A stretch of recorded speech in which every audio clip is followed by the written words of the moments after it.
Gentlemen, How's it welcome. going? Fine weekend, everybody. right? After a big W.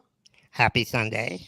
There we go. Yep. Nick's not too stressed this weekend. Ooh, relax. Is the holy water there? It's downstairs, but it's probably the chicken cutlets he has to his chicken freaking cutlets right here. Oh, Though. of Not course. sharing again. Yeah. I'm bringing that up later with we've got two guests today. I'm going to bring that up later with our other guest, Nick. But before that, before we got something to tackle before that. Hey, a minute in, we already got a Marlins comment. Love it. Oh my gosh, Ted. guys, hockey, please. Right? Keep it consistent, Ted. I love it. So, we got a special guest today in the building, a South Florida legend. It comes to sports broadcasting. He's sports director at WPLG Local 10 and trusted voice of your courtside Miami Heat, host and reporter, whether it's breaking big stories, bringing the energy at night games, representing the 305 with pride, the man himself, the one and only, Will Manso. Gentlemen, what's up, man? It's good. How's it going, Will? Is it going well? What's going on, Will? It's first of all, it's good to be back home in South Florida. It was nice to leave Edmonton with a W. So it was we got a W, get back home and enjoy here. So you're actually glad to be back in the humidity? You know what's funny is you mentioned that, season. I took my kids out for a walk today. They wanted ice cream on Miami Beach, and we were walking, doing like half hour in. I'm like, man, okay, I need to get back inside. No, I got to mention to Will, I'm a fellow Albertan in the better part of Alberta, Will, Calgary. Okay. But give us the vibe, the atmosphere, what it was like in Edmonton if you were there last year, kind of like just feeling sense you got away from these two games, crowd, all that feel, and then now coming back home here. We joke about going to Edmonton. It's a long trip, and obviously, Calgary. And Casey Hintz, our new reporter, she's great, one of our new sports reporters. She's a huge hockey fan. She grew up in Calgary, so she would tell me all about the battles in Edmonton, Calgary, and Alberta, and all this stuff, the passion of hockey. And guys, if you haven't been there before, it's cool. It's a great atmosphere pre-game, during the game. The one thing I will say, these people are so passionate about their team. I mean, you know how it is. All there is Oilers. It's oil country. Right. It's what they care about. It's what they've been waiting so long to see their team have a chance to win a championship. They fall short last year. They get another shot at redemption. It's incredible. But the one thing I will say, as loud as it is, it's incredibly loud. I've never seen a building get more quiet quicker than when the Panthers score a goal or they take the lead, or the other day in overtime when they won the game. It was insane. It was the old cliche, you could hear a pin drop. It got so quiet because those people were just gutted at what happened. I've been in there, Will, on a blowout game, and they're a very studious crowd. Like, I've never been in Edmonton before that, and I was just taking it all in with like a 3-4 goal lead. They're sitting on the edge of their seats and like studying each play. It's different than some other Canadian crowds. So they're very like hockey hardcore. And you can really silence that crowd if you get up on them, guys. Yeah, and to your point, my photographer, who he's been covering sports in South Florida for 35 years, he said this is maybe one of the smartest crowds I've ever seen. The oohs and ahs at the times they get high and low for your team, they're very smart on when to bring the energy for their team, when to boo it's a very smart crowd. Look, hockey is king there. So it's fun to see it. It was even more fun though to get a win and come back 1-1. Yeah, Edmonton is such like they may be quiet after right after a goal or whatever, but like 2-3 minutes later, especially in the second period, they got loud again.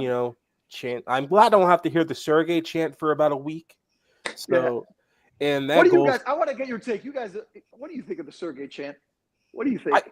I like it. I mean, it's look, when it comes to the goalie chants, Nashville actually has the best one, where they'll chant the name. Like they did it for Matt Murray for the Penguins years ago. They used to go like the same thing we do Sergei, like Murray, and at the end of it, they would just go, "It's all your fault. It's all your fault," and they would just yell, "You suck!" Like, but Brodsky, and a lot of crowds mimic and copy other crowds, Cody. So they probably pick up. Like prime Nashville. I think that crowd is great. I went to a game this past year, but they suck now. So it's like. It's not it's not get any shittier than that. Oh, Montreal, New York, they have some original chants. In today's age, like social media, everyone's copying other fans, and it's the same. That's true. It didn't bother me. Like I'm thinking to myself, like, hey, if they're chanting my name, it doesn't really bother me. I mean, it's his name, right? So he's in his zone. Can I tell you so that you guys know this? Covering Bob, seeing Bob, being fans of him as well. Is Bob doesn't care. He doesn't hear any of that. That dude is so chill. He doesn't. You could chant about anything. He doesn't care. Yeah, I think the greatest thing we could use to describe Bob is it was the Toronto series, I think, or I don't remember which one now. There was a scrum in like in front of his net, and he's just in the corner, just standing there. That's the great meme. The great meme of Bob from this postseason. Just standing, just the old SpongeBob thing, standing there menacingly. But it's crazy. Going back to the crowd in Edmonton, I wanted to ask. We were just talking about. It seems like Oilers are completely different beasts at home versus the road. They seem. They obviously feed off the energy in the crowd. Is there anything you notice when it comes to how they play on the road versus at home environment, anything like that? I mean, you would say yes, Nick. I mean, I think it's true. They do that. I mean, they're so fast regardless. And watching Connor McDavid live is unbelievable. I mean, on TV, it's amazing. In person, it's even more amazing. He is scarier. So fast. It is scarier. Yeah. He just, I tell people all the time, like, if you're an alien and you land on Earth and the first hockey game you've ever seen, they say, okay, who's the best player here? Oh, it's that guy. That guy's 97. Yeah, that guy's 97. And it's cool to see. I mean, we're all fans, right? And even though you root for the Panthers, it's cool. But to your point, yeah, I think they feed off that. But I also think in this postseason, especially, I'm not sure what the number is now. I think it's 6 or 7, I think, that they've won on the road. This is a very confident, deep team. And we saw it. Look, they come in waves. I don't know if you can get a more even series. I mean, how much more even can you get from a personnel, from an experience, and then from a result? 2 games, 2 overtimes. It could easily be 2-0 Panthers. It could easily be 2-0 Edmonton. And it's probably its truest that it's 1-1. I don't think home ice really matters to either team in this series right now. Yeah, I definitely agree with that. There's been a lot of conversation about that. Actually, both teams at Panthers they're actually better on the road. They've clinched every series this year on the road. I mean, I think the pedigree, like you just said, for both of these teams, it's kind of been the key part of why these teams have had their success. So it's like, I agree, 2 best teams in the NHL with very tight gaps in between the two. Yeah, I agree.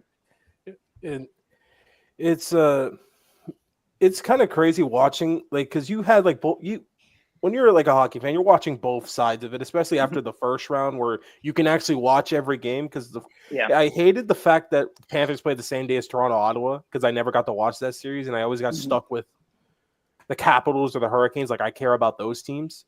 Like, but with Edmonton, it's like they dismantled Dallas. Like, I can't get over that. Like Dallas went from beating like Colorado again and beating and dismantling Winnipeg at home, and then they fired their coach a week later. Like, the league it's funny how it's the one thing Edmonton fans who talking to a lot of fans, a lot of times especially during the intermissions before overtime, we were there waiting to go live and fans would come over and they were very friendly talking about, hey, how they got there. And they all figured they would see Florida again. And I told them, I said, honestly, as the season went on, I think we all figured we'd see Edmonton again, even despite whatever was going on in the West. I think you kind of figured that this might be the matchup. There is a pretty big gap, guys, right, between these 2 teams and everybody else. Part of it is the depth. Part of it is the superstar qualities. And they're just teams are built well. They're fun to watch. I feel the same way after 2 games as I did after the East and West finals before this series. This feels like a 7-game series, right? Could it be 6? Could it? Yeah, but it feels like we're going to see 7 games. Obviously, the Panthers come take care of business at home, changes everything, but it wouldn't shock anyone to see a split here and it's 2-2 back to Edmonton. Will, you covering like the Heat during the year and things like that, now really locked in with the Panthers here on another Stanley Cup Final run and push here. What's been a player or 2 to you that's really surprised you here that you've seen here in the playoffs with the Panthers? A player, you said? Yeah, player or 2. Oh, I mean, can I tell you something? I never got a real grasp of Nico Mikkola, of how big he is and how what a badass he is. Right? Like, we're Mikkola's minions here, so we were on him from day one. Yeah, Mikkola minions. Yeah. Dude, he's a badass. And just talking to him and talking to the guys about him, like they freaking love him. I mean, they love him, and he's so big and tough, and I had a feel for everybody else, like Forsling. You see the play the other day where he just gives up his body. He's done that so many times that it's almost like you expect it, right? Guys like that. And the addition of Marchand, seeing Marchand in person, I will tell you guys, I had obviously seen Marchand from afar for years in Boston, as we all did.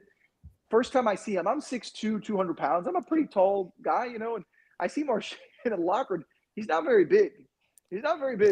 And do you think I can compete with his size? Oh, you could take him, man. You could take him. He's not. Remember book it Martin now. St. Louis there, Will? After Stanley Cup Final goal, he walked underneath my chin. I'm about 6'1". So it's just shocking to see how can those guys maneuver around the giants of this league. They do, and they do it so well. And you say Marchand's 37 in the second overtime game in three nights in double overtime. The dude is out there breaking away, flying to get a puck and score the game-winning goal. That type of athleticism, skill, and endurance and strength is unbelievable. Again, for a guy you look at. So seeing Marchand up close has been incredible to me to see. And then Mikkel is a guy that I've just fallen in love with the way he plays and the way the guys talk about him. Yeah, and what's funny is I played defenseman growing up, playing hockey in South Florida. My coach would have benched me for the rest of my life if I've done the things Nico Mikkel has done. Yeah. I've never seen a defenseman play very well below his offensive goal line. Yeah. I've never seen it before in my life. He's a unique player. He's a unique dude. And you hear the guys talk, Paul Maurice talk about him, and it just the respect they have. But I think Forsling's another guy. But again, we knew Forsling for the last couple of years. We saw what he did last year in the run. I mean, he's an incredible player who throws his body around. But it's sort of the case with everybody on this team, right? Every guy has had one moment, one play, one thing you remember in this run. That's pretty rare, right? Because usually you just think, all right, like the Oilers, McDavid and Draisaitl, they're awesome. You know what I mean? They do everything. This team, the Panthers, are a little bit different. Every day it's a different guy. Yeah. And I kind of agree with Mikkola. After losing Rocco Gudis, I was like, man, they're going to be missing some toughness back there. But literally after watching him the first month after being, acquired by the Florida Panthers or signing with us, I was like, man, this guy is he's definitely filling out that role. So he's definitely a force out there. And shout out to we get a lot of film on Nico Mikkola, and we're like, we do our post game so well, and we're like, settle down, everyone, right now. This is a guy. He never played a full NHL season coming into Florida. Really, I mean, he was all right in St. Louis. Did some nice work in New York. Nothing to really jump out at you.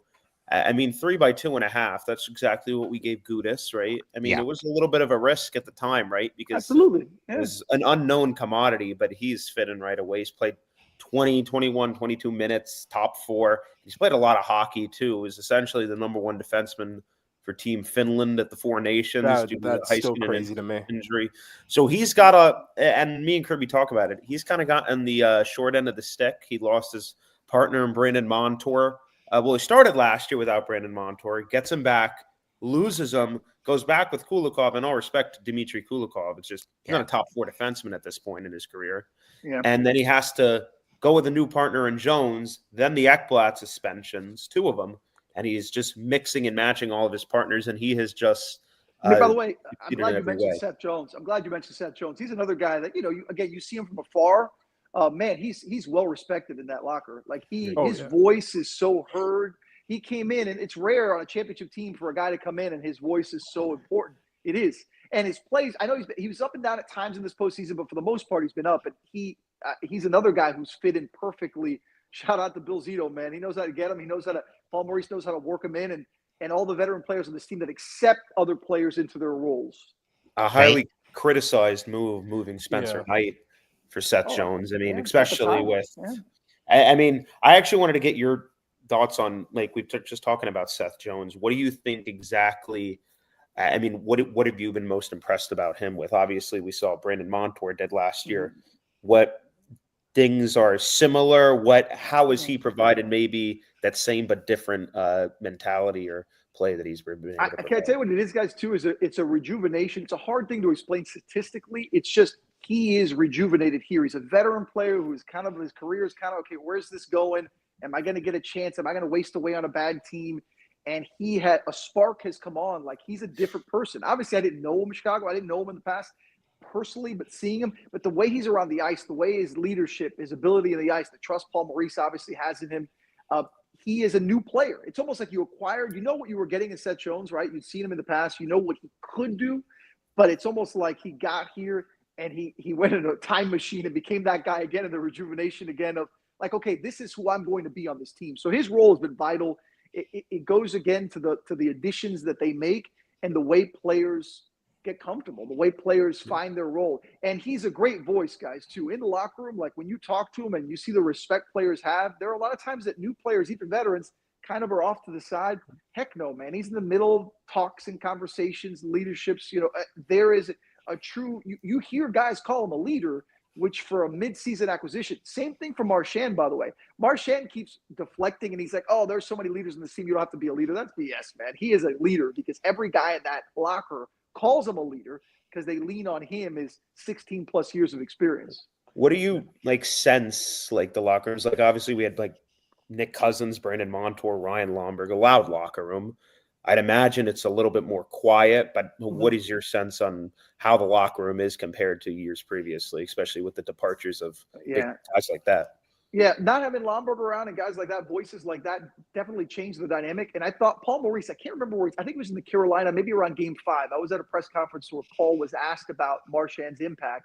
And he said, I'll be honest with you, the biggest impact he's had, obviously on the ice, is huge, but he's changed the personality of the team a little. We missed some guys. Like he said, we have a quiet team. While people want to think that they're some outspoken because of the champs and they're tough and stuff, it is kind of a chill, very relaxed locker. When your leaders are Sasha Barkov and Sergei Bobrovsky, you're going to get a very chill style leadership from that perspective. And even if Tkachuk, as outspoken as he is, and he can be a great soundbite and fun and on the ice, he can be a chill guy too. They needed Brad Marchand. They needed Seth Jones. They needed a little bit of that personality, I think, to kind of make up for the losses you just mentioned. So I guess to answer your question is it's gotten back more to how it was last year, where I think maybe mid-season it was getting a little chill.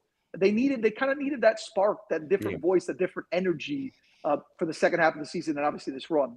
And I think Lombergs and Monteurs there, they've lost a lot of voices in the room there. Caesar, go ahead. Yeah, I was going to say, I think Matthew Tkachuk said it best, where he's like, we need a new blood to contend again this year, to win for those new players, right? We want to have a reason to win for them, not just for ourselves. So that's a great point too, Will. But Will, just a quick question. You talked a lot about Seth Jones. Did you, before he got to Florida, did you know that his dad actually was an NBA guy?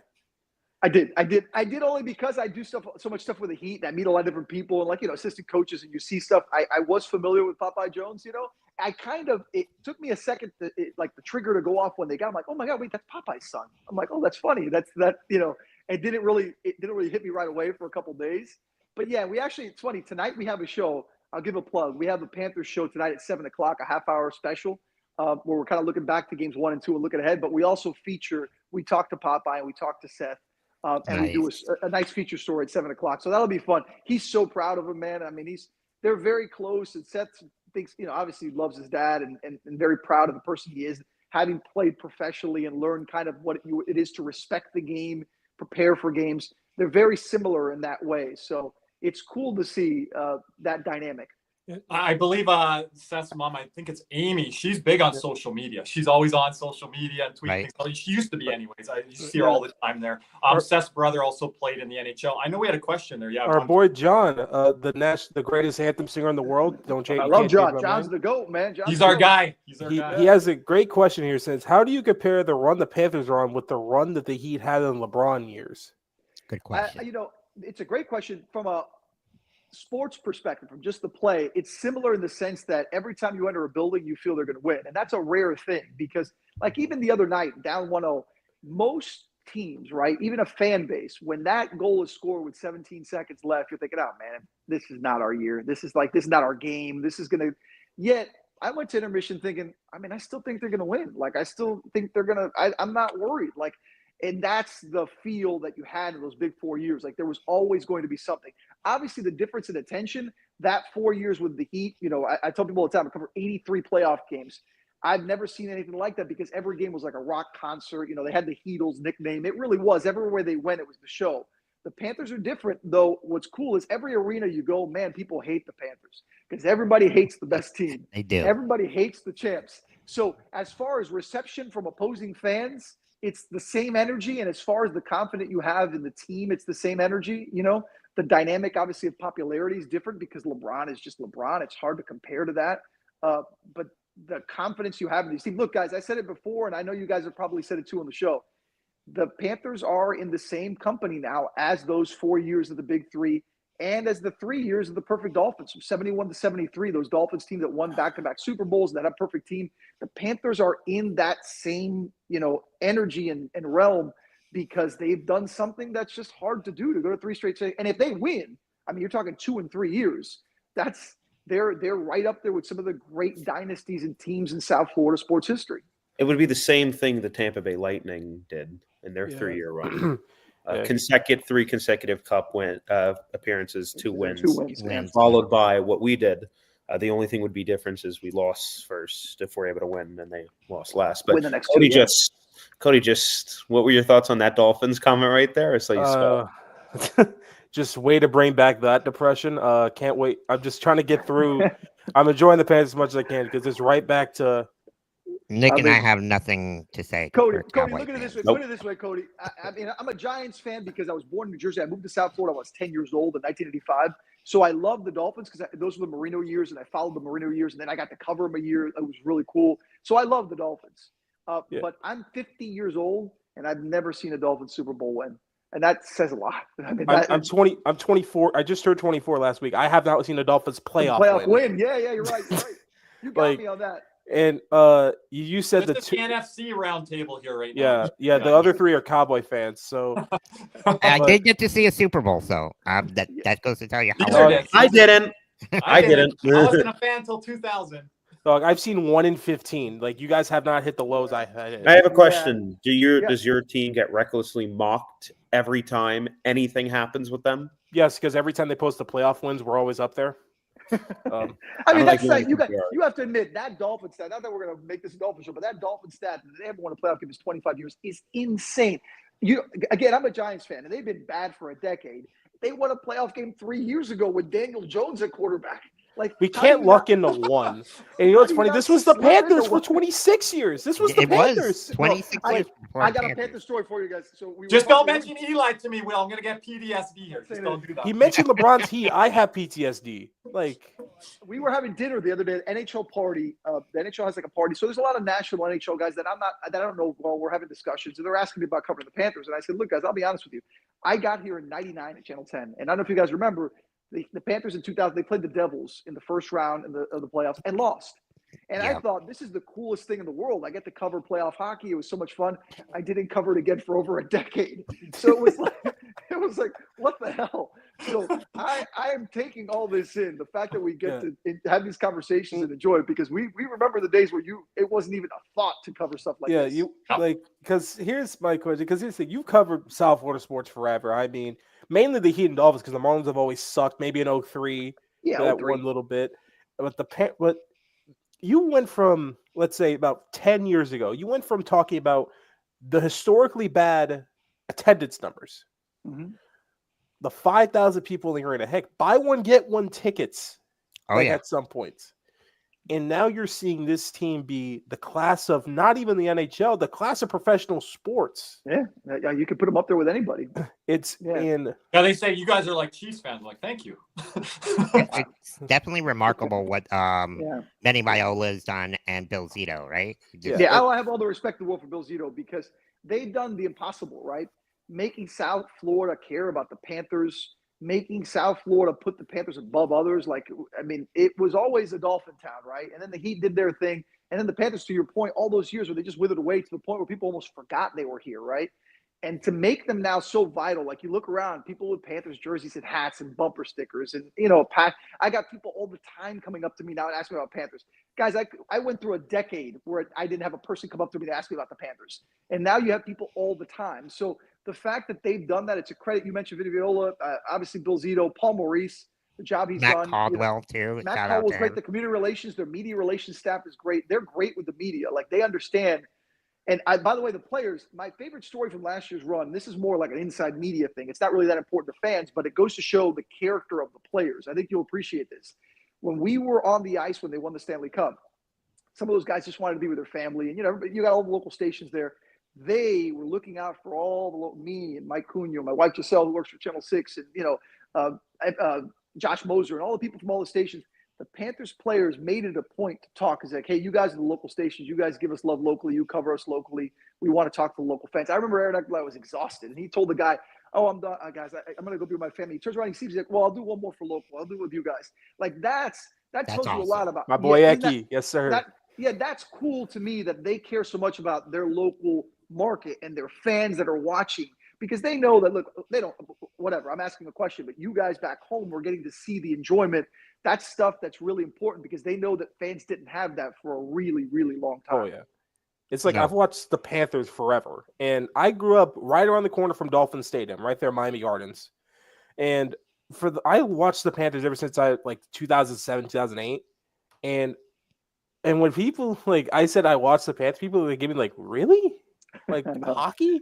It's crazy. And now I got people I never seen wear a Panther shirt, never seen them watch the Panthers. Now they care. And it's just so they crazy genuinely to care me. too. Some of it is obviously bandwagon. Look, we have bandwagon fans, but they're bandwagon fans for the Heat too. I mean, that exists. Yeah. But I think there are true fans that are their kids are playing. We get messages all the time from little kids, parents with the little kids and taking the hockey games and how excited they are to be Panthers fans. Like that's true passion that's growing for the future. Yeah. I remember when the best players to market, where it wasn't really anybody, it was like Thomas Fleischman, Stephen Weiss. Nobody really cared. Right? I remember Pavel Bure. There you go. I got my jersey upstairs. I was just happy to hear our name mentioned on NHL Network. It didn't matter that they were talking about us getting pumped 7-1, but as long as they were talking about us, it's like somebody knows who we are. But to see kind of how everything's changed, it'd be rare to see a Panthers shirt or a Panthers bumper sticker on the back of somebody's car, right? Yeah, and now you see them all over the place. Yeah. And it's just crazy to see. I'm just happy I could talk to the Panthers now, and I don't have to hear. I remember in '96, I don't have to hear that no more. Oh, Cody, you roll your eyes at that all the time. But yeah, because I sat through. If you lived it, you would understand that. So, and guess what? I live this, and I understand this. That's still the loudest the Panther crowd has ever been, Miami Arena, bar none. I don't care what anyone says. I'm not gonna lie, that was pretty incredible. You couldn't even hear the announcers on TV. That was my junior year at UM, and it was really cool. I mean, that was an amazing run. Yeah, but that's the memory you had, right? The only memories I had of the Panthers up until the last 3 years was when I mentioned that 99 and doing that playoffs in 2000. Okay, cool, and never did it forever. And then doing a story with Pavel Bure because he was my favorite player. I love Pavel Bure. So I did a story on him when he had one of his many unfortunate knee surgeries and rehab and spent the day with him, and it was so cool. Those were my two Panther stories for over 15 years. That's all I had. No, that's true. Before we do let Will go, guys, we're talking a lot about players here, Will. But let's tell us a media to media story behind the scenes in Edmonton or something that you'd like to share, something funny or something noteworthy that happened on the road here. Well, we always look out for each other because let me tell you something. The worst thing about all the media hangs out. We all hang out. We have dinner, drinks afterwards, and we look out for each other. But I will say Edmonton is tough because the fans trying to do a live shot with fans behind you in Edmonton is not easy. So it's one of those things where we're all the other day, the Channel 4 photographer, the Channel 7 photographer, they were trying to build a barricade around me so that fans wouldn't come while I was doing my 11 because the game went into overtime and my live shot was right in the first intermission. So I was like, oh my God, this is going to be a zoo. So they built almost like a baby pen, like a play pen. You ever see those baby play pens where they put stuff together? And I'm standing in the middle of it doing my live shot. So but we all look out for each other. We're all, I think the media in South Florida, as much as I think they neglected the Panthers for many years, and part of it for the reasons we mentioned, I think they're doing a good job now making sure that we give coverage to the Panthers that they deserve, And that's really important. And then having Script Sports now, where people in West Palm Beach, Boca, all the way down to the Keys, right, can actually follow the team. So that's huge as well. See, that was another smart thing that Panthers did was they went over the air TV, and a lot. I will say this: the thing that's happened to the Heat the last couple of years, I have more often than not fans come up to me, he's like, dude, where can I watch Heat games? I don't understand what's going on. I don't get FanDuel because of Comcast or all these. Where Panthers, you just put on regular TV and you watch them on scripts on regular TV. So it gives every fan the option to watch the game, which is huge. If you can't watch the game, how are you going to be a fan?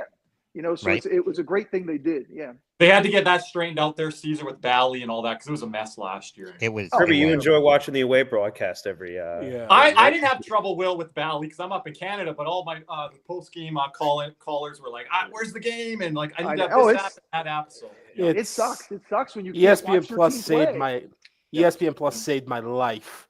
Yeah. Oh my gosh. That and NordVPN, but. But I don't want to hear about it at VPNs. I don't know what you're saying. I don't know anything about it. But Will, we appreciate you having this on. Once again, go check out the special. It's on it's on Channel 10, WPLG correct? tonight. It's on Channel 10 tonight at 7 o'clock. I think we'll be streaming it if you go on local10.com, and it should stream on there. But we've got a feature on, I mentioned Popeye and Seth. We got a feature on Brad Marchand. Good timing, I guess. We had planned ahead of time. And we'll we'll recap the first couple games, look ahead, get all the stuff from today. So should be a good show. We'll put the link below in the description after the show. So. You got it, guys. But Thanks, Will. Appreciate it, Will. Thank you for your time, man.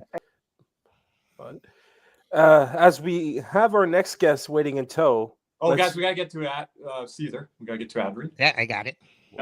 That's what I was gonna do. You cut me off. You got it, Cody? Or you want me to get it? No, you have it now. Kirby cut me off, so I can't do it no more. Panthers fever is here. Are you geared up? Caneswear in Davie is the place for all your Florida Panthers needs. They have the latest gear for our favorite NHL team. Jerseys, polos, t-shirts, hoodies, hats, and more. Caneswear has you covered. Stop by their store in Davie or at pantherswear.com. Again, that's pantherswear, WEAR.com for all your Panthers gear. Thank you, AI. Kirby. Hey, I just want to get in from Jeremy. He messaged me and he said, it's my fault that we lost game 1, Kirby, because I didn't give you a score prediction and scores. So he did it for game 2 and we won. He's already done it for game 3. So we want to give a shout out to Jeremy here. Hey, Panther fans in South Florida and need real estate help? Check out Jeremy Beckham with Next Home Treasure Coast. It's a boutique service with a personal touch. Jeremy and his team put humans over houses, working hard for you, whether you're buying or selling. Ready to move? Hit up BeckSellsFLA.com or call 772-475-5371 now. You'll be glad you did. And our next special guest, we have the one and only Jonny Lazarus. College hockey legend. What's up, Let's fellas? go. What's What's going on, Johnny? How you doing? Thanks for having me, guys. I appreciate it. Appreciate Johnny. You joined us on our Spaces preview show last year with the New York Rangers, so it's awesome to have you back here. So I was thinking last year, you were probably thinking like, maybe a Mark Messier Stanley Cup Final, Rangers, Oilers. We're seeing the rematch here of the Oilers and Panthers, but Wayne Gretzky, obviously synonymous with the Edmonton Oilers, but a lot of his family have ties now to the Panthers, his grandkids, his daughter, his son-in-law living in the Florida area there. So kind of what's been your read here on the series here so far, what you've seen through 2 games and how it's playing out? I mean, I think as someone who doesn't have a dog in the fight, it's been as entertaining as a series as you can ask for. I mean, like you get games 1, game 2, both going overtime, double overtime the other night, obviously, and that's all you want when you're just looking for entertainment when your team's not in it, right? So for someone like me whose team didn't make the playoffs and I just want a long, good, hard-fought series, it's been unbelievable. For you guys, I can't imagine how stressful it's been. But with that said, I also think, and you could speak better to it than I can. And also, Kirby, I'm curious what jersey you're wearing, by the way. Barkov. With the cut patch on it, though, like they put it on there. I wanted it over there, but that's it's the reverse retro. Like I love that logo, by the way. Like I think that logo should be. I know we never won with this logo, Johnny. No, I mean the Panther jersey. He's talking like the leaping cat. Like but unfortunately, the shield's gonna be now synonymous with our winning years, and the leaping cat's gonna be with our, Yeah. But that leaping cat, like red jersey from like the early 2000s, like I think that's like a top 5 hockey jersey with the broken starter CCM, John. Yeah, those were sick. But as far as the series goes, like, is the stress level even close to what you guys felt last year? No. It can't be, right? No. So honestly, we're all like, just enjoying the moment because 3rd year in a row being in the Stanley Cup. Mm-hmm. But nothing will compare to that game 7. I don't care what the Panthers do ever. How about all those icings in the 3rd period? Oh my God. Me and Cody were very calm by that game 7. That's 30 years in the making for me, Johnny, where we were giving away that series. So that was like, I was taking all the calls from our community and it was like, Kirby, I have never been through this before ever. Like, are we going to actually blow this? Right.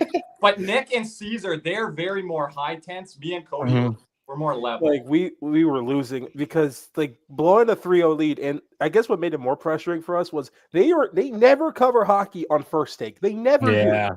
They covered it on First Take for that game. Stephen A went to game 7. I know that's crazy, right? And we're just like, Right. we can't lose this. We can't lose this game because we're a laughing stock. I mean, I- that would have been the I most erased epic. games 4 through 6 out of my mind after last year, so I don't even Yeah. remember any of But it. Just Point deletes. being, though, too, like I feel like you guys, I don't know if this is like a conversation amongst Florida fans, but I know some in the media, like nationally, everyone talks about, oh, the Oilers learned from last year. They went through it last year. Like they're back this year and they, will gain so much more from that experience. But I've said it on our show, and I don't know if I haven't heard anyone else say it. The Panthers learned a lot from last year too. Yeah. Like they're back here. Their highs and lows aren't as dramatic, aren't as drastic. And I think people have kind of forgotten that, like in these big moments, and Brad Marchand said it after game 7 against Toronto, there's a difference between a big game and a big moment. Like this was a big moment, not a big game. We've played in plenty of big games, but you have to learn how to separate the two. And I think that's been a little bit underestimated as far as this Panthers team goes. It infuriated me when people were picking Tampa over us in like 5 or 6. I did. That infuriated me because it was people probably didn't understand this thing, but I was on this all the way. The Leafs were more different this postseason than what Tampa was last year. Tampa was the same thing, except I still think they made the dumbest move of the offseason last year, which was trading Mikhail Sergachev. I don't care what anyone says. That move never made sense to me. Still doesn't, to be honest. But I'm not upset, Johnny, with people that necessarily picked Tampa because, like, we had to wonder how we were going to look after load management after the Chuck injury. So especially if you guys are from that the outside perspective, I didn't get as mad as some Panther fans were. Like I was infuriated. Like that one really made me But mad. I took myself out of our kind of bubble, Cody. Yeah. Like, what did they think? A little bit. I But tried. Sportsnet- I still couldn't Sportsnet see was it. talking, Johnny, But- like only one team existed, Tampa Bay. That was disrespectful. And especially with the injury to Matthew Tkachuk, he was just coming back into the lineup, and the injury or the missed suspended games Suspension. for Ekblad. So, Kirby was like, how are they going to come back? How are they going to gel with the team? So that's something we had to think about against Tampa, right? Ekblad So- wasn't back very long before he took himself Yeah, out. then he I think it freaking- was also more that Tampa was so hot in the end of the year. Right. Yeah. Vasilevsky was playing. Well, we great. also struggled a lot at the end of the year. We had a Yeah. lot of injuries. Yeah. I think we were. What did we rest? Reinhardt, Bennett, all types of guys throughout. Yeah, the like everyone got a rest, and like I think in Tampa kind of, and people remember Tampa's kind of blew us out in that last game of the year, but that felt like 2021 where Tampa was in the middle of their runs, and we faced them last 2 games of the year. We blew them out both games, and once playoffs started, didn't matter. Yeah. And it's just with this whole like once again, game 7 last year hardened this team more than anything else because nothing's gonna face them at this point. I really like they may lose if they may very well may lose the series, but they are not getting phased out of this series mentally. It's not happening. And with Edmonton, and the one thing I'm not sure if Edmonton learned yet is because it only happened for them for one game, is can they play with the pressure of knowing if they win this game, they have the cup? Like they had it for one game 7, but they were on such a roll. I don't think that pressure hit them. But when we you're don't up even 3, do that great in closeout games. Oh, no. initially. It you usually always lose takes the us first one and then win the second one. and then But that weight of when you're up 3-1, 3-2, do they know that feeling? Because that's what the Panthers kind of buckled under last year. And if they are in a position this series, I expect better from them. Yeah. When That's it a good comes point. down to it. But I wonder how closeouts, I wonder how Edmonton's gonna feel. there's also a lot more pressure on Edmonton. Yeah. Like we have our cup. I'm not diminishing. Like I'd like to win this one, but if looking ahead, like if Edmonton isn't able to win this cup, I mean, there's going to be a lot of conversation. There's going to be a lot of talk around Edmonton. So you go to back-to-back cup finals. If you lose both of them, that's just a killer, right? Like Kirby, we were talking about last year blowing the 3-0 series lead. I think the cherry on top would have been our second straight cup final loss. So there's a lot of pressure on Edmonton right now, and credit to them. I think they bounced back numerous times. First round against LA. They had a tough loss in game 3 of the second round against Vegas when Riley Smith scored with like a second left. And then they blew a 2-goal lead in the third period against Dallas. So they are an unbelievably coached team. I don't think Knobloch gets enough credit. A lot of talk about McDavid and Draisaitl, everybody. I think Knobloch's one of the best coaches in the NHL, how he's gotten them to buy in. They're a lot more comfortable in their structure. But also the idea of, okay, that kind of thing we talk about with the Panthers, championship mindset, pedigree, resiliency. I do think the Oilers have that DNA in them. Mm-hmm. So I think that is why this series has been so entertaining because of John. Yeah, Johnny. What was your keys coming into the series for both sides, Florida and Edmonton? How did you see this matching up even before these two games here? Well, listen, I think keeping it at 5-on-5 is obviously the biggest thing for Florida, and we all know they play a little, or not a little bit. They play, they cross the line for most of the part, right? the Florida Panthers play on the edge, and they're willing to do that because they know it rubs their opponent the wrong way and gets under their skin. And listen, I know the Panthers won game 2 on Friday night, but you still can't give the Oilers 6 power plays. Right. You can't I agree. That, and Sergei Bobrovsky, I thought, was phenomenal in games 1 and games 2, but he had to make a huge save on Leon Draisaitl late. Corey Perry finds that goal in the slot to tie things up late too. But Florida still, to me, this is where it's good and bad, because I think the Panthers haven't been anywhere near to as good as they are. Yet this series has still, it's 1-1, but they still got to overtime in game 1 when Edmonton, I thought, dominated for most of the game outside the second period. And in game 2, like I just said, they take 6 penalties, or they take a lot of penalties, but 6 power plays they have to kill off, and Edmonton only scores 1. And that 1 goal, honestly, I thought was bullshit. I'm quick to say Sam Bennett, whatever, but game 1, I actually thought his goal should have come off the board. I did think I can see that. Stumbled his way. But the last game, that penalty that he was called for on Stuart Skinner, I thought he was totally pushed in, and I thought Skinner milked the hell out of it. So kind of the opposite of how I thought it should have gone in game 1. Game 1, though, they kind of tangled skates there, so that was the part to me with. But I thought he kind of got his way. He's I got somewhere to fall, so I'm gonna. Exactly. But the last game, I thought he was really pushed in, and I thought Skinner kind of milked it. So there's so. I mean, meanwhile, you guys might agree. I'm sure most people don't feel this way, but if the cup was given to the Panthers tonight, Sam Bennett's my Conn Smythe winner. I don't know. If he's reaching that levels for me. Him and Marchand. I wanted to ask you, Johnny, about the goalies in this series. I don't think they've gotten enough credit. I think, obviously, we know Sergei Bobrovsky, when he's done, he's been absolutely outstanding. But I thought Stuart Skinner has actually been really good for them. He's kept them in the game. You talked about the second period. What do you think? I guess my question is, that a good sign for the Oilers that they're tied 1-1? Skinner's playing this well. Do you think there's more to that, or do you think he falls off the rails at some point here? I don't think he'll fall off the rails, but I definitely don't think it's a good sign that for the Oilers that it's 1-1. Quite frankly, I thought that was more of a must-win game for Edmonton than it was for Florida, if you want to call it anything a must-win this early. But, Florida being tied 1-1 coming back on home ice, I picked the Panthers in 6, and I actually thought it'd be opposite. I thought the Panthers would take game 1.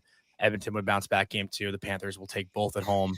Edmonton keeps it alive on home ice. Then Florida closes out, in game 6. I don't know how that'll go, but, to me, after, again, I'll bring up that Draisaitl save that Bob made late in that game too.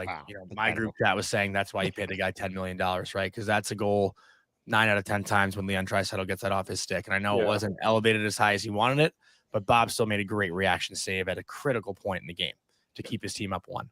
And as the series goes on, I do think, Skinner will get better. But both guys have been pretty neck and neck as far as how they played. I don't think there's really a goaltending edge right now with how it stands. Johnny mentioned, I exactly said that to you, Nick. Remember off air, I'm like, Draisaitl didn't put that where you wanted it, but it's still a big save by Bob. And Bobrovsky, he stopped that with the top of his pad. But that pass by McDavid too.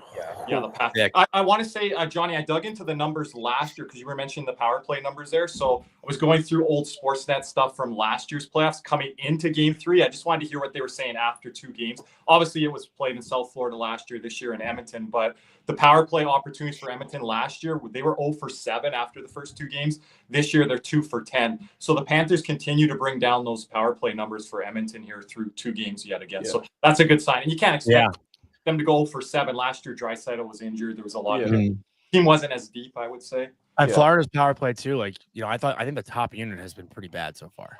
Don't have to tell us. I have been bitching at our power play coach for about a month now. It's ever since the Toronto series. It seems like we just go out there and we hope the puck goes in the back of the net. And a lot of times it's been our second unit. A lot of times it's been broken plays. They don't even attempt the Reinhardt bumper play anymore. Yeah. Kachuk's on the frickin' half wall. I know everybody loves Matthew Kachuk.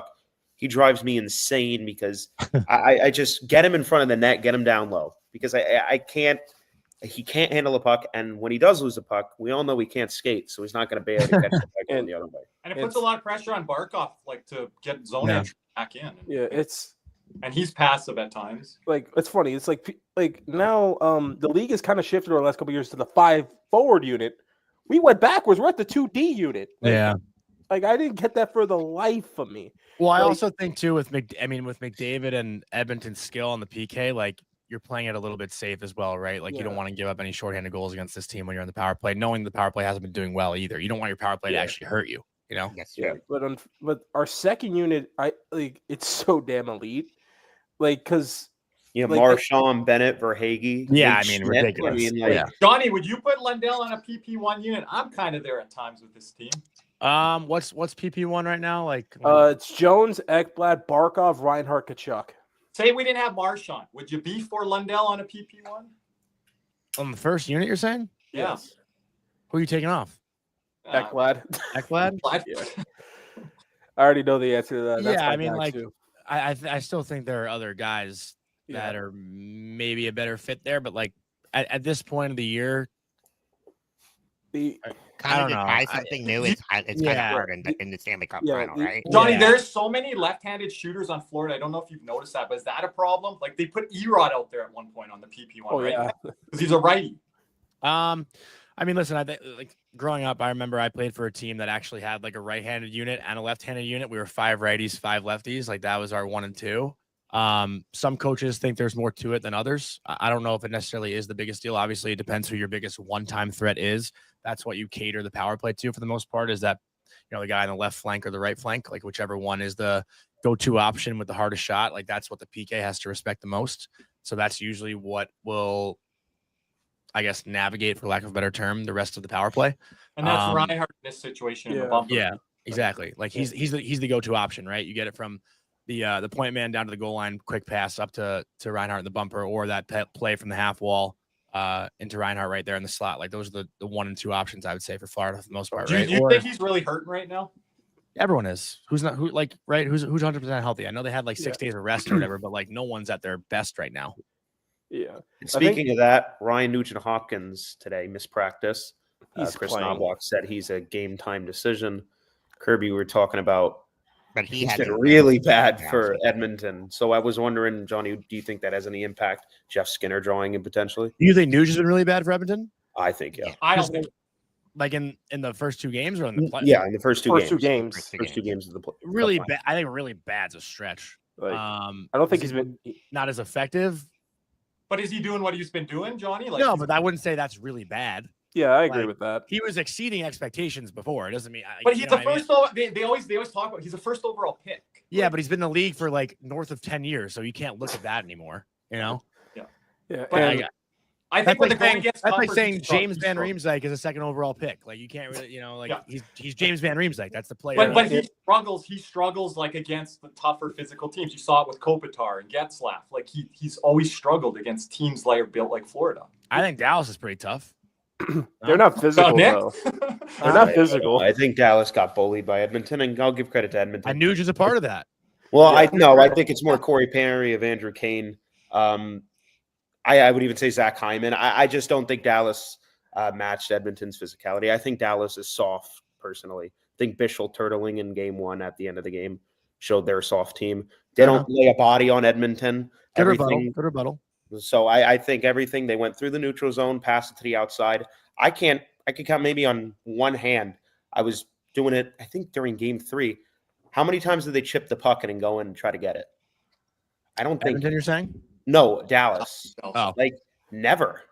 And they just passed it to the outside, and Edmonton smothered them. So I don't think they really challenged Edmonton enough physically. And I think that's what the Panthers do.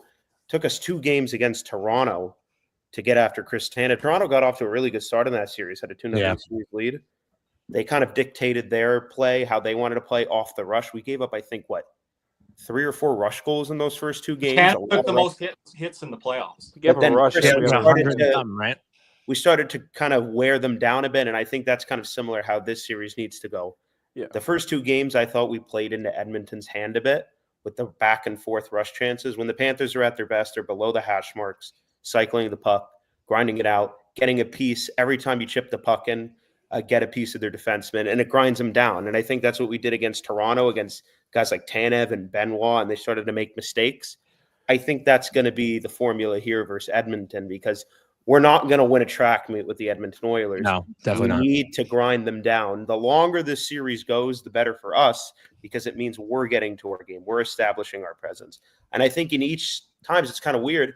We do it in both the second periods of this series. Yeah, and both I the thought second one of my periods have been concerns outstanding. coming out of game 1 was we looked tired after that home goal. Mhm. After Edmonton tied up, we looked like we couldn't do anything. We iced the puck like 15 times in overtime.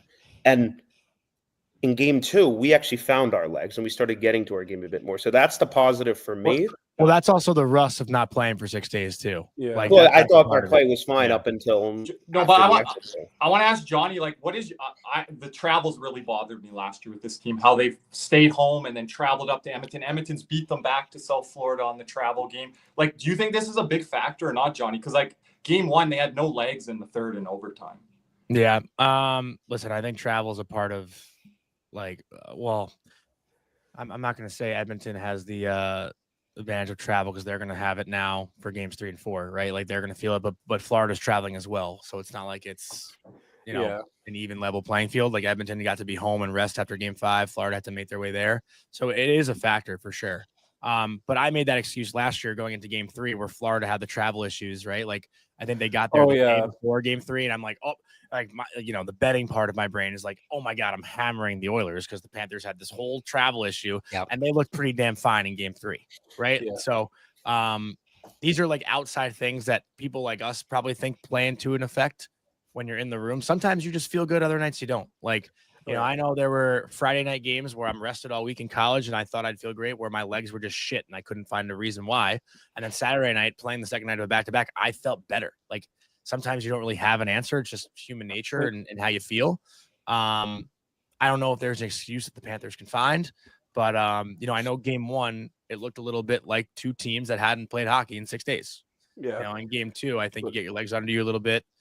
You feel out the series, you feel the rhythm, you feel the flow of your opponent, and maybe you just kind of have that in your brain and you feel a better physical. I don't really know. It's a tough thing to answer, but every night is just different this time. Yeah, I wanted to ask you, with you being that former athlete, actually talking to the guys in the room and stuff like that, it's like it depends on it's really dependent on the guy, because you have a guy like freaking Ovechkin, it don't matter what he has, he could drink like a 24 pack and go pot in 2 and an apple and go home. Everyone's body's different. And it's just so weird. But the one thing for Edmonton I've been kind of eyeing on is because usually the Panthers, we like to eye on a defenseman that we're going to hammer pretty much all series. Mm-hmm. Like for the Lightning, it was Hedman. Toronto was Tanev. Carolina, it was mainly Brett Burns. Dmitry Orlov. And Orlov was just I don't think I've seen. We've never caved a defenseman like that before. Like we made him turn pucks over, but Orlov, quite a 180 from his performance. There were some people saying we may have sent him to the KHL at some point. Yeah, I saw that. And then, like for the Rangers last year, I felt it was Keandre Miller. Like we were going after him. And every team goes after Keandre, Cody. But I still think the guy has tons of. Cody wants Keandre. Frustrates me. It frustrates me with him because I don't know what Johnny's thoughts are. The size, the skating, he has everything. It's just he doesn't use the size. I don't think he's a Paul Maurice. It's probably more frustrating for him than it is for me, but still, like I just see it with. But even Cody, to your point, like I know you guys were talking about Mikkola before. Like it's just part of the Panther DNA. Yeah. Like Nico Mikkola was here and he was not the player he was in Florida. I think it's just something that is contagious about being a Florida Panther. And honestly, I think it started before Paul Maurice even got there. Like just bringing in guys like Joe Thornton, a couple years ago, right? Just having different veteran personalities that have helped these younger guys that have then, clicked at the right time under Paul Maurice. Nick's favorite, Mark Stoll.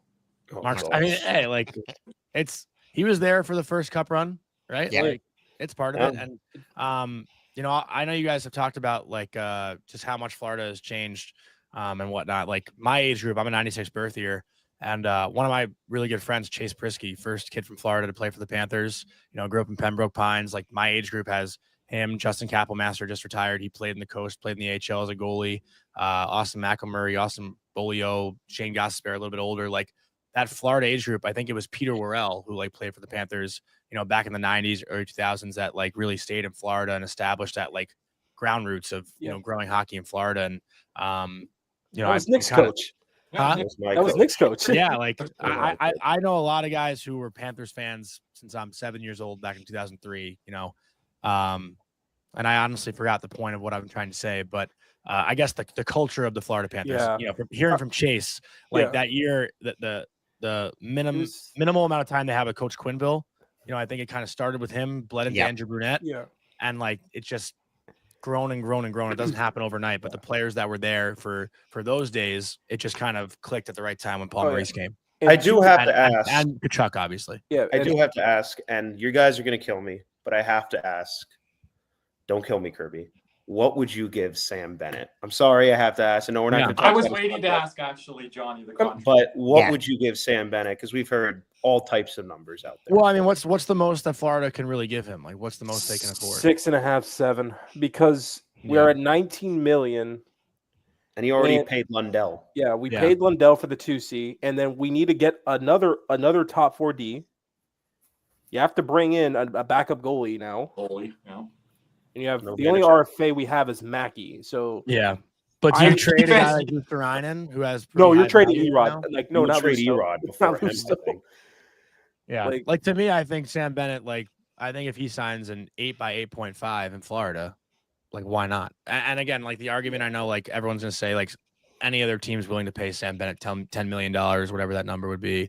But I think Sam Bennett is a $10 million player in Florida. Like, I don't think his impact will be as big anywhere else. Like, he's a great individual player, but he's more so a product of who he's around than just him by himself. Like Sam Bennett's not going to be the player that we talk about on the Panthers if he went and played in Winnipeg. Like I just don't think it's that. Like it's he would be good. No, I know. I just thought about that. But even worse, Johnny, if he goes to a non-playoff team, he's not going to drag you to the playoffs. He does his work in the playoffs. But I said Winnipeg specifically because I think that's the team that everyone would say, like, oh, if Winnipeg had Sam Bennett, they'd go on to win the cup, right? Yeah, like, no, that's probably a take you'd hear. I don't think that's happening. No, I don't. It's the thing is with Bennett and my cap with him was always 6.5.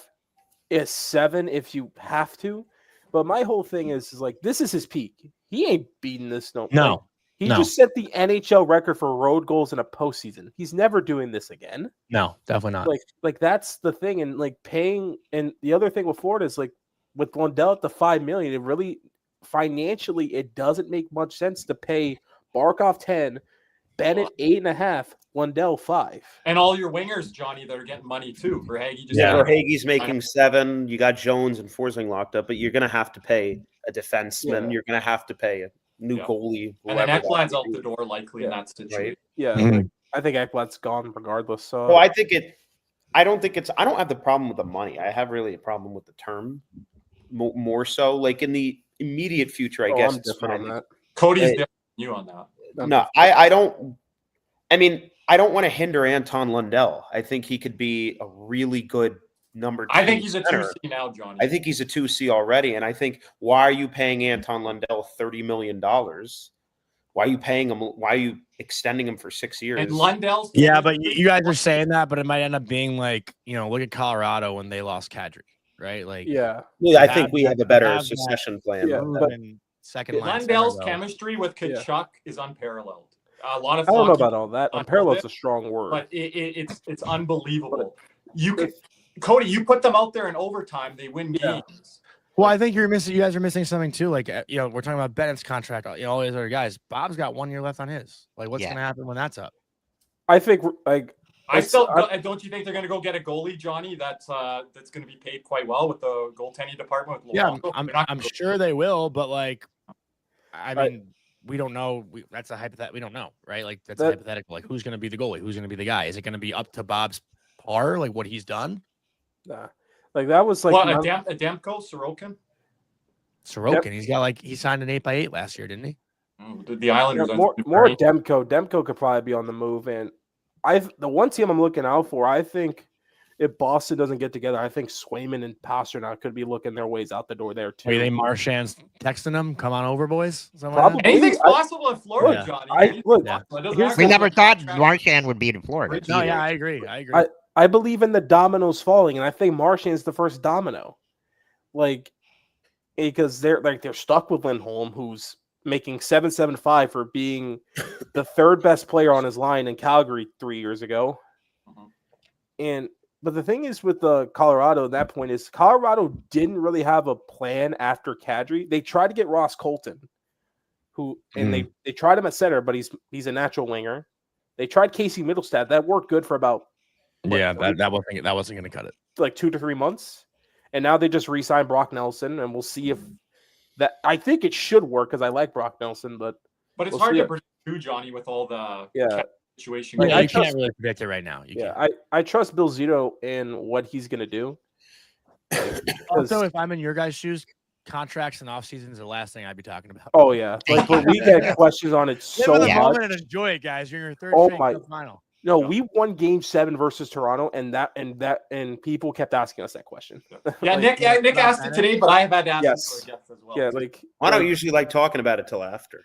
Because Verhaeghe had such a slow year, and Bennett had this career year, and people are just like, we should have gave Bennett the Verhaeghe contract. I'm like, no. Verhaeghe just scored 40 with 70 points last year. Yeah, and he's back to form in the playoffs. I mean, Verhaeghe's doing something. Like, it's such a tough question. The only guy I know for sure is not coming back is Ekblad, because he's done. Because I think the suspension. You guys say for sure all the time. I don't know.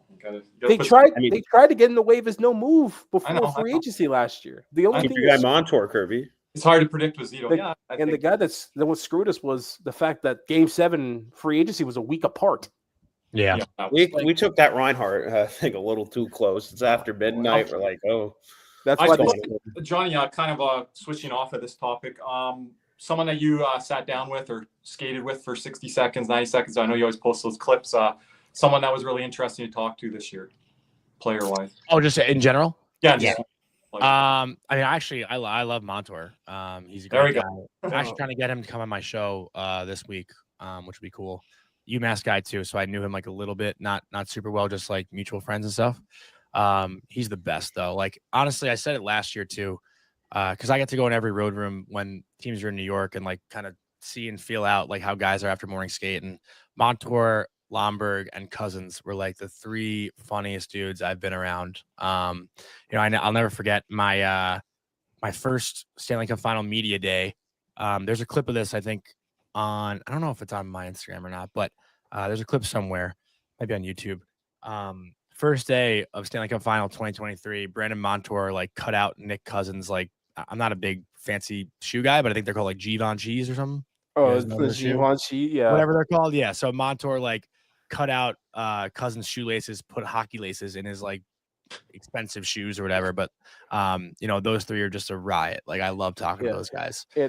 Nick Cousins also like such a nice guy. Like, his rep in the media, just because of how he played the last couple of years, like called a rat or whatever. You guys love the rat talk, but it was actually a negative the way it was talked about before. Now it's kind of cool to be called a rat.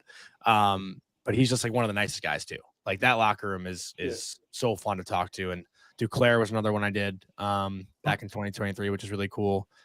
But all the guys, I mean, I haven't had one guy that's been like bad, Yeah. Oh yeah, Johnny's talked to Sidney Crosby and oh yeah, he's like the nicest guy ever, honestly. Like, that was the biggest surprise. Johnny's talked to the cream of the crop. Like, I didn't know Johnny. Sorry, my apologies. Nick's like, Kirby, do you know he just sat on Spaces? I'm like, no. A lot of the Ranger fans like, you get this Johnny guy, and he's like, you just talked to Sidney Crosby. No, my apologies. Now I'm a big fan of Johnny. I'm not an ego guy. Then Nick knew who you were. I do want to ask Kirby. You wanted to ask about that Montour shot at Ekblad in that 60-second circle. Oh, I think. On the plane. Yeah, on the plane.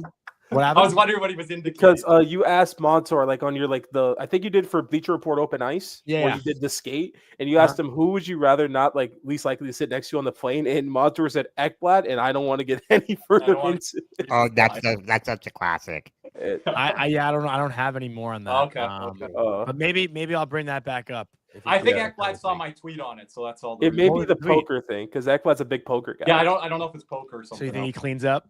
Probably. Apparently, Marchand cleaned up on the way to That's Edmonton. very Marchand might have the But IRS. I on. think my favorite thing was like you said you asked Montour the biggest prankster, and he said Kachuk. And I don't know if you've seen the last Big Chicos episode, but when they got Marchand, Kachuk pranked like half the team and said About the trade. Yeah, About the trade, Lucerina was going the other way. Yeah. And, I don't know if he's like the physical prankster or maybe like the little jokes like that. Like I know Montour and like Cousins and those guys would like mess with like the equipment and stuff, kind of that kind of the stuff. media. Yeah. The local media. I don't think he's like Kachuk doesn't feel like a physical prankster, but he feels like a prankster where he'll make it seem like something else is happening when it's the complete opposite. Yeah. And kind of put you in an embarrassing situation. That's the kind of prankster I think he is, but it's still it's like hearing those stories like about your team is like always like so funny to me. It's so funny. It makes you love the guys even more, right? Like they're human. They're kids just like we are. Yeah, they're second to none the best interaction with fans, with people in general. Yeah. I've definitely had nothing but respect talking. Lundell, the Finnish females, that's still funny as hell. I got an off-top hockey question here for Johnny, fellow Paisan with Nick here. What's your thoughts on chicken cutlets? I gotta get you guys think I'm Italian? Right? No? I'm 100% Jewish, boys. Yeah, I'm not Italian. Oh, okay. You're good. You're good. I told you I didn't think he was Italian, Kirby. I get that a lot, honestly. Nick's name's not but, Italian. chicken cutlet, I do love though. Like, who doesn't love chicken cutlet? I mean, my favorite sandwich is like chicken cutlet, prosciutto, mozzarella, pesto, balsamic. Chicken cutlets over chicken parm. Sorry, 1,000%. Yeah. He knows the culture. That's but if he's 100% Jewish, that means he has the best delis. Like, yeah, right. Yeah. Like a hot pastrami sandwich from a Jewish here in deli. New York. Yeah. Like I went to New York like one time for like an internship thing or whatever, and they took us to freaking Katz's, and I'm like, and you're just like, it's like the place is like so big, you think it's overrated going in. Like, this place ain't nothing. Sick. It's so and good. I took a bite and like, never mind. Yeah, it's I understand. I understand. Like, and don't worry, Kirby and Nick. I'm not offended by the Italian comment at all.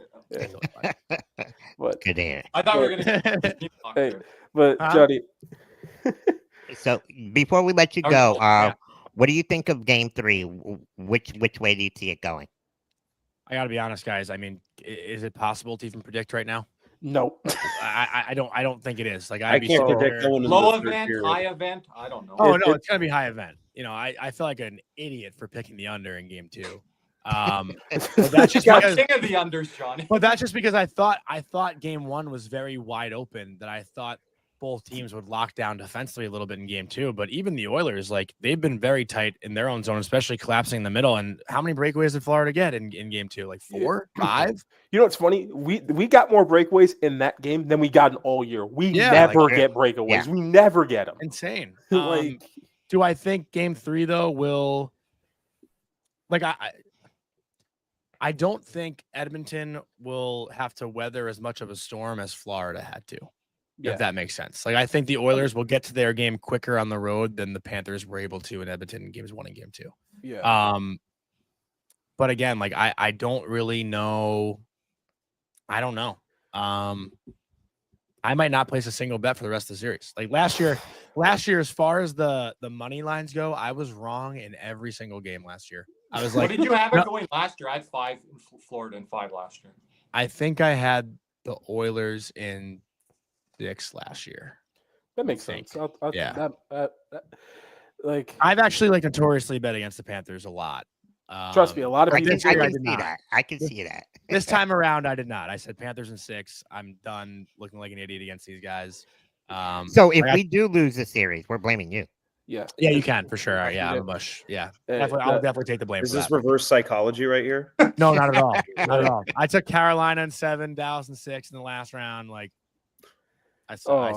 Carolina series. Like I was expecting so much more, and then we blew them out the first 3. It was varsity versus JV. That's what it looked like. And it's like when you're in this kind of space and like you're trying to talk about your own team, like you have your biases and everything, but you're trying so hard to respect the other team, so hard. And then it's just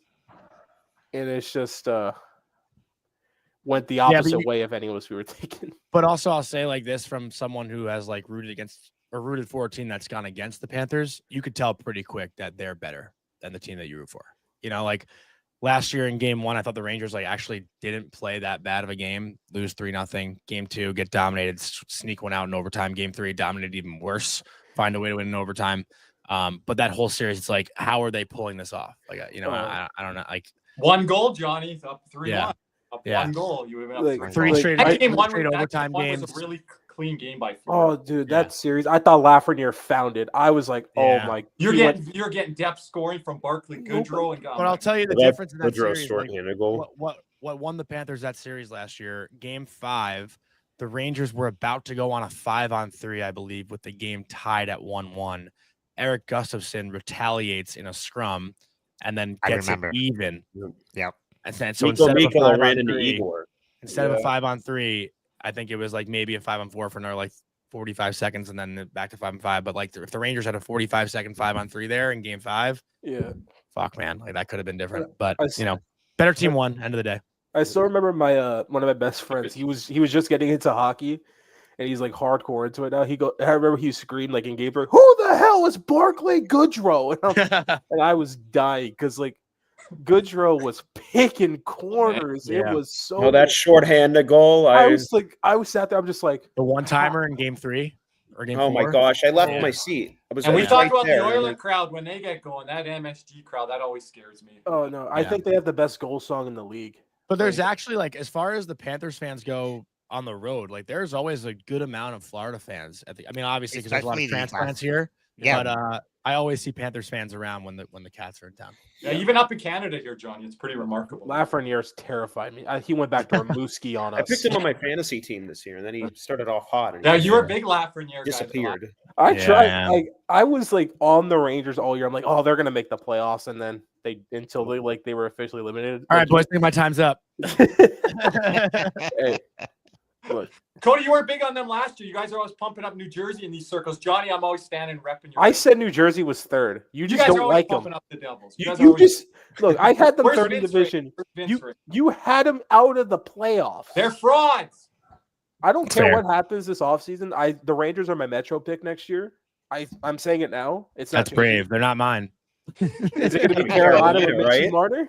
I don't know. Like, it's too early to tell. I know we're getting off topic here, but even with the Mike Sullivan hiring, I still don't think the roster on paper is like a cup contending team. So we'll see what happens. But I'm definitely not making any guys shots next year. What's up? You think he gives some young guys shots next year? Like I think Berard's his name. Yeah, Gabe Perreault. We'll see. I mean, I don't know what to think right now, to be honest. I don't know. Yeah, I don't know. He was in. I haven't thought about the Rangers at all. So you guys are getting guys. Yeah, he's enjoying the no Rangers talk. Like I actually am, honestly. Because the team's not stressing. Trying to be courteous to the guests. He's like, no. No, it's just like no, because like in this circle, when your team's not doing bad and you're like the content creators, like everyone's gonna be like, what is going on? And you're just sitting there like, dog, I don't know. I have no idea. I'm right there with you. Like I can tell you. I'm not the clickbaity like trade proposal. Like just I'm like I'll react when something happens. Yeah. But till then, what can I say? Sorry for getting into all the Bennett stuff and the free agent stuff because we do that coverage. No, I get it. It's a hot topic everywhere. Like I'm sure we're gonna talk about that in our show tomorrow morning because I think Sam Bennett in this series has been as impactful as anyone. Yeah, and Nate Schmidt, let's get him in there. Oh, Nate Schmidt, like jack him up to like $5 million, please. Yeah, because he's getting the OEL contract. He might. Close.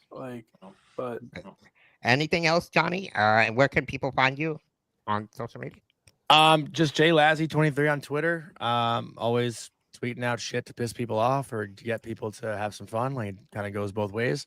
But I do my morning show, Morning Cup of Hockey, every day in the playoffs, 9 a.m. on the Daily Faceoff YouTube channel. I appreciate you guys having me. Had a lot of fun the last time I did the spaces. So was pumped when Caesar DM'd me because I love talking to logical, passionate fans. Like you guys aren't like the delusional, kind of hockey fans. You guys know what you're saying. It's fun to talk hockey with you guys. So appreciate you guys having me. And listen, I got Panthers in 6. So hell, I'm the only one here that didn't pick the Panthers. I picked the Oilers in 7. I'm rooting for the Oilers, full transparency. Like I think it'd be great to see Connor win one, but like Yeah, I understand that from the general hockey fan. I understand rooting against the Panthers. With all due respect to everybody, Connor McDavid can blow it out his ass. All right. Look, he had his one moment. He's done. Great. He had his one moment. He can get it next year. Like, I understand he walked my favorite player in the world when, like, I just said, I'm like, yeah. How about this? He lets us win this year, and then Johnny goes to the Rangers in 2 years and wins you guys a cup. See, that'd be fine. I would love that. Okay, that's how we'll arrange this. JT Miller, Connor McDavid down the middle for the Rangers. Can't imagine wait. that. What a world. Cool. But yeah, thank you, boys. I appreciate it. And appreciate you coming on, Johnny. Appreciate you hopping on. Thank you, Johnny. Appreciate Johnny. Sounds good. I think that's going to end it here. Wow, full show here today, guys. Oh, before we do, I have an announcement. I will be on Locked On Panthers with Armando Velez, recording later tonight. So make sure to head over to his page. We're going to be previewing Game 3. I'm not sure when it's going to be released. I assume midnight. You could catch it tomorrow morning before Game 3. Appreciate it, Armando, and I can't wait to see Nick's second personality, which is just him just being like, well, I'm not changing. I'm comfortable on. You're not making any bold takes and proclamations. What bold take am I going to say? I'm scared shitless of the Edmonton Oilers. Oh no! Will you invite Armando for chicken cutlets? I will be watching out for that. By the way, gotta get some off my chest. Trash establishment of the day. AutoZone. They suck. Okay, off topic. I don't care. Well, now we're not getting a sponsor at AutoZone. PJ's Brewhouse, AutoZone. Fuck. Advanced Auto Parts is better. Forget any oil-powered machine. Get a wheelchair, electric. No, I watched the Seinfeld episode. That didn't go so well. Be careful we're on the rain. But boys, we're excited for Game 3 once again. Check us out live stream right after Game 3. I'm praying that for a Panthers regulation win, I would like that for, I think, all of our blood pressures. Make sure below everyone subscribes to the Cats and Rats channel, the BigCeaz channel, and click your notifications on. And we also need the 5-star reviews over on Apple, everyone. Let's get that going there on the algorithms. So if you listen to us on Apple, give us a 5-star over there. And also thank you to everybody. Yeah, once again for tuning almost in. 100 people in at 2 a.m. After Game 2. So that's unbelievable. So thank you to all our listeners in the chat, all the people who will be there tomorrow, there yesterday. Hey, we're inching closer to that 500 subscriber mark. Yes. There we go. 451 last time I checked. Oh, coming this summer, we're going to be doing a lot of ranking shows. Some of you there in the chat are going to be joining us. Are we going to re-rank the jerseys again? Well, I was thinking defense forwards. We can do some jersey stuff, logo stuff, But, I mean, we're trying to get the goalie union in there for the goalies, get the defense crowd in there for the D. And you know what, Kirby? Just for you, I got the cutlet right here. There you go. There we go. Looks like Ryan's going to clip that. Looks like a chicken tender, but don't worry about it, Cody, because you're not having any right now. But I'm going to get some when I go back to South Florida. Mom and Levine already invited me, so I already got there you go. Have a great night, everybody. But anyways, make sure you guys check us out. I also, one announcement, I have my podcast comes out on Wednesday. Great interview with Jesse Pollock. Definitely check that out, guys. And till next time, we'll see you tomorrow night. Let's go, Cat. What's up, Cats and Rats fans? If you enjoyed that video, be sure to hit the like and subscribe button before you head out. If you're listening to us on Apple and Spotify, make sure you leave us a 5-star review. And just like always, let's go, Cats.